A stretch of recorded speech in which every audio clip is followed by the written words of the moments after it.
Yeah, they take a certain percent. What's that? What? That was gunshots. That was definitely gunshots. Just because I'm an addict doesn't mean that I have to be a scumbag, you know what I mean? I don't have to. They are like judgmental because I'm an addict, so they don't give a fuck about like my needs and stuff like that. I'm in the shelter waiting on housing and all that stuff, trying to get out of the streets and better my life, you know what I mean?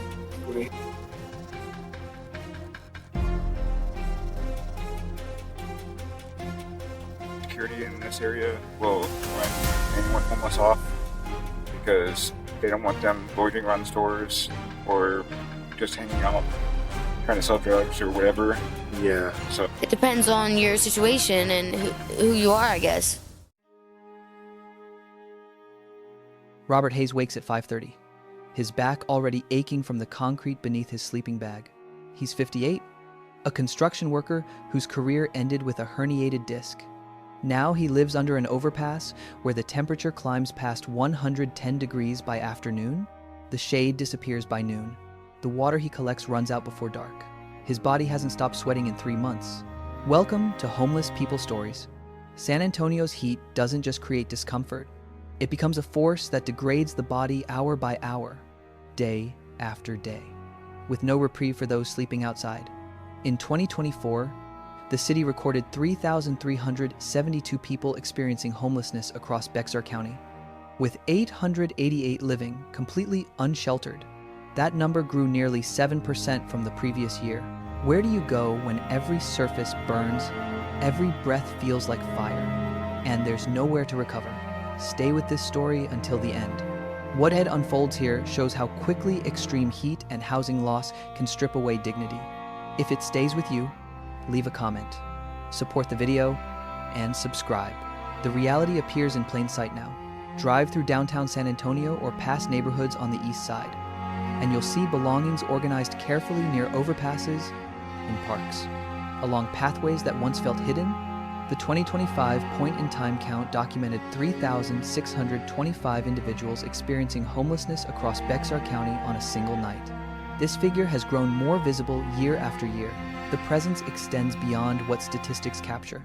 These are people maintaining daily routines, families managing schedules, individuals staying connected despite unstable circumstances. The scenes blend into the city's landscape now, where historic charm meets urgent needs right in the open. People arrange their possessions with precision, seek familiar locations for rest, and navigate each day with resilience that deserves recognition. This visibility matters because it can no longer be dismissed or overlooked. It has woven itself into the ordinary backdrop of the Alamo City, reminding residents and visitors alike of the shared humanity in these quiet struggles. The deeper we go into this crisis, the clearer the picture becomes. If you're seeing something here that needs to be seen, please like and subscribe to Homeless People Stories. To understand how we arrived here, we need to look at how many people have adapted to outdoor living for months or even years, building routines that demonstrate remarkable endurance under conditions no one should have to sustain. The 2025 data identified 1,136 people living unsheltered, with 370 meeting criteria for chronic experiences alongside additional challenges. These extended periods often unfold in vacant lots, along river-adjacent paths, or beneath highway structures where people construct small protected spaces to safeguard what little they possess while holding on to the possibility of change. The persistence shows in how belongings are organized thoughtfully, how daily routes are chosen to maximize safety and connection. San Antonio's growth has pushed more people into these longer-term situations. Yet the community's coordinated response has started showing small improvements in specific areas. Still, the reality of days turning into weeks into months, tests the limits of what anyone can endure. It highlights a level of adaptability that exists because it must, not because it should. How long can someone maintain their routines and spirit while facing the same outdoor conditions day after day? The distance between a secure life and the street is shorter than most imagine. One medical bill, one job loss, one rent increase, the margin is thin. Behind these statistics are real people like Robert Hayes, whose construction career ended with a back injury that doctors said would heal but never quite did. Disability payments took 11 months to arrive. By then, his savings had vanished and his apartment was gone. Now he lives under a bridge where the heat doesn't just make him sweat, it slowly dismantles his body. In 2025, San Antonio recorded 20 days at or above 100 degrees Fahrenheit. With humidity factored in, the heat index often surged past 110 degrees. For more than 1,100 unsheltered people, each day begins with exhaustion, clothes soaked through, skin dried and cracked, struggling to make limited water supplies last. There's no air conditioning, no fan, no genuine escape. People gather under overpasses, search for thin patches of shade in parks, press against walls to avoid direct sun. But under the scorching sun of indifference, people are left to survive. Conditions no policy acknowledges. The heat finds them anyway. It burns exposed skin, stings the eyes, clouds thinking as dehydration worsens. Many remain still during the hottest hours just to conserve energy. Yet even that brings pain, cramping, numbness, dizziness. At night, the pavement still radiates warmth, making sleep brief and fitful. The damage extends far beyond simple discomfort. Dehydration causes weakness, nausea, confusion, sweat-soaked. Unwashed clothes lead to rashes and irritation. Feet swell, hands tremble. Cognitive function slows as the body runs low on water and rest. People stretch one bottle as far as possible. But water sources remain limited and often distant. The hotter the temperature climbs, the weaker they become. Still, many keep fighting in small ways. They wipe their face with a damp cloth, cover their head with torn fabric, move from one patch of shade to another. Even in that suffering, many still try to stay presentable and hold on to hope. What does it cost emotionally to pretend everything's fine when your body is breaking down from conditions beyond your control? But if extreme heat is difficult, what comes next is even harder to witness. The absence of clean water and basic sanitation transforms one of the most fundamental human needs into a constant, exhausting struggle. For the 1,136 unsheltered individuals counted in Bexar County's 2025 survey, each day often begins with the same urgent question: where will I find water today? Public drinking fountains are scarce, frequently broken, shut off, or located far from where people actually sleep. Restrooms in parks and public buildings may close early, lock after hours, or restrict access entirely, leaving many without any reliable place to wash, clean up, or simply feel human for a moment. People carry plastic bottles and search for working taps at gas stations, libraries, community centers operating on limited schedules. When they find one, they fill what they can, wash what they're able to, then move on quickly before being told to leave. Without regular access to water, sweat, dust, and grime accumulate rapidly. Clothes worn for days become uncomfortable. Skin grows irritated, and the feeling of being unclean begins to wear down confidence gradually. Linda Morrison, 61, worked as a librarian for 33 years. Her pension hasn't kept pace with rent. When her building sold and new owners doubled the cost, she had nowhere to go. Now she lives in her sedan, parked behind a shopping center. She uses public restrooms when they're open, but they close at 6. After that, there's nowhere. She still keeps a comb in her purse, still tries to look presentable when she goes to the library where she used to work, but it gets harder each day. The lack of water and sanitation doesn't just affect physical health. It strips away dignity in ways that are difficult to describe and impossible to ignore. How do parents explain to their children why they're bathing in a public park fountain instead of a bathroom? These struggles often remain invisible to most residents, yet they shape the inner world of hundreds of people who continue to endure them with quiet determination. It's exhausting, and persist, and deeply human. Shifting from the daily survival challenges, we turn to the forces that push people onto the streets in the first place. The assembly line of displacement in San Antonio processes people efficiently from housed to evicted to homeless with industrial precision. The path that leads people to sleep outdoors rarely stems from one dramatic event. More often, it comes from costs rising much faster than incomes. From 2019 to 2023, median home values in Bexar County rose by 49%, while average household incomes increased by only 18.4%. We're experiencing inflation of rent, deflation of hope. Prices rise while possibilities shrink. That gap pushed rent further out of reach for many people already working as much as they could. Housing instability has grown at the same pace.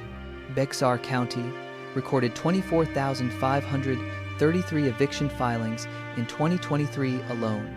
When rent already consumes most of a paycheck, it only takes one missed shift, one medical bill, one car repair to break everything apart. An eviction notice arrives, belongings get packed, and suddenly there's no address to return to, no private place to rest, no real sense of security remaining. For many, the fall happens quietly. These aren't people who stopped trying. They're workers whose wages stayed flat while costs kept climbing, parents forced to choose between food and rent, and individuals whose health or family burdens drained the little margin they had left.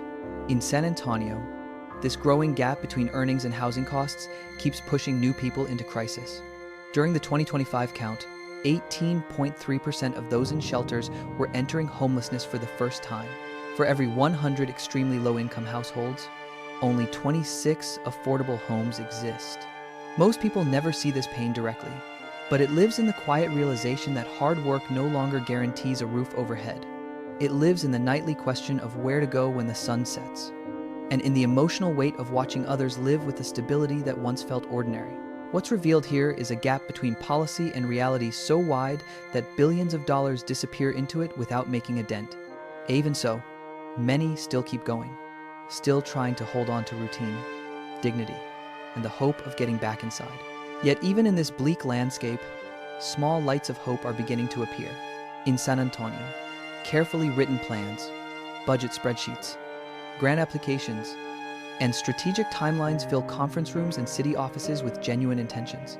Yet for the people still waking up on sidewalks, under bridges, or in makeshift spots along the river, time doesn't move at the same measured pace. On the single night of the 2025 point-in-time count conducted by Close to Home, the city managed to open 495 overflow shelter beds across Bexar County. That number sounds substantial until you learn that 641 additional beds would have been needed just to get everyone unsheltered inside for that one night. More than 600 people, real individuals with names, memories, and quiet hopes remained outside despite every available emergency spot being filled.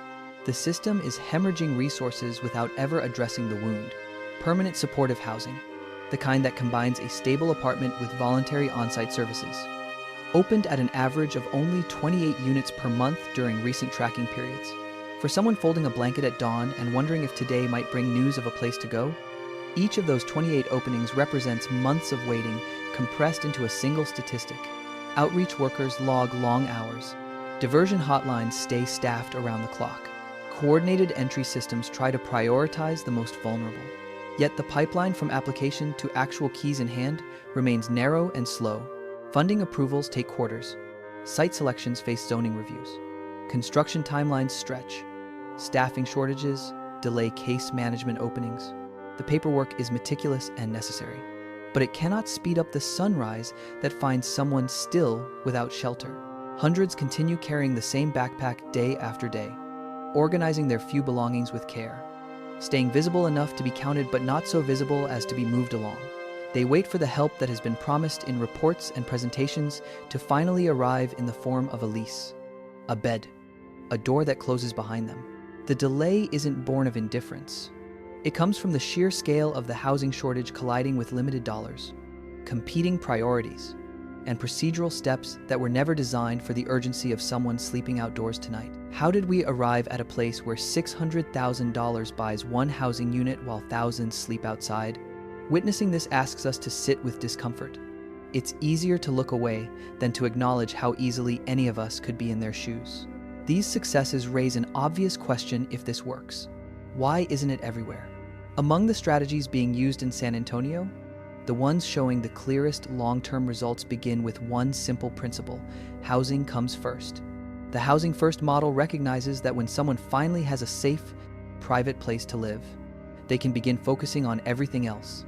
According to the 2025 point-in-time count by Close to Home, the number of chronically homeless individuals staying in shelter fell by 12% to 283 people in the data. There are glimmers of possibility programs that work, cities that commit, people who recover. Rapid rehousing plays a major role in that progress. These programs provide short-term rental help, security deposits, basic furniture support, and caseworker guidance so people can move into housing much faster. Permanent supportive housing adds another layer, offering real apartments with access to services like medical care, job support, budgeting help, and daily living assistance. These aren't temporary beds. They're true homes with doors that lock, quiet rooms, and the privacy people need to finally rest. The 2025 count also showed that 18.3% of those in shelter were entering homelessness for the first time. That points to the value of prevention efforts such as rental assistance, eviction prevention grants, and outreach that helps people before they spend their first night outside. Once housing is secured, many begin rebuilding in small but powerful ways. Keeping medical appointments, holding a job more consistently, managing paperwork, reconnecting with family. For someone who has lived for months or years without a stable place to sleep, turning a key in their own door can be a life-changing moment. They begin to plan again instead of only surviving.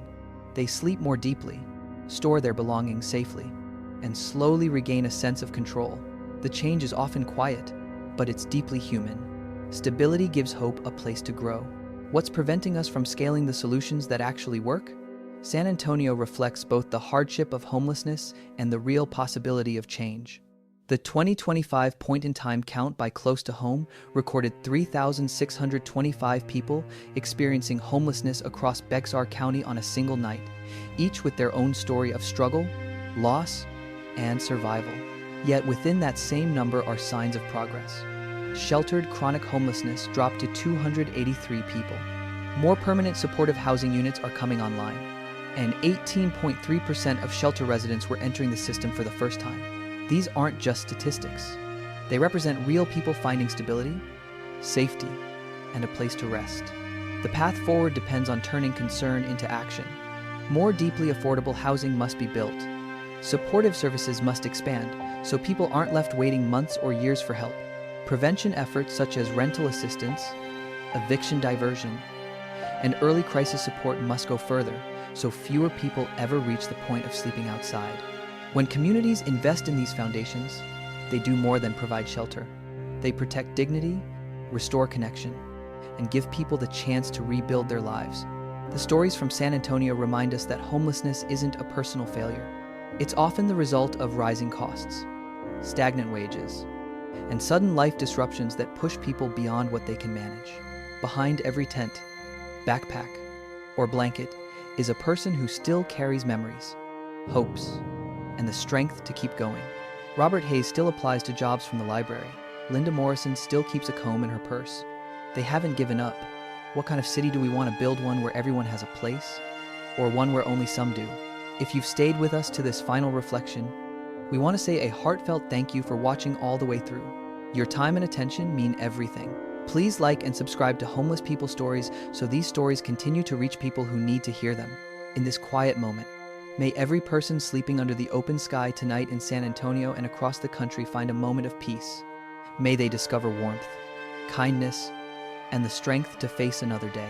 May doors open soon to safe shelter, steady support, and a real chance to rebuild. May no one feel forgotten, and may hope rise again with the morning light. Your support makes this work possible. Thank you for bearing witness to these realities.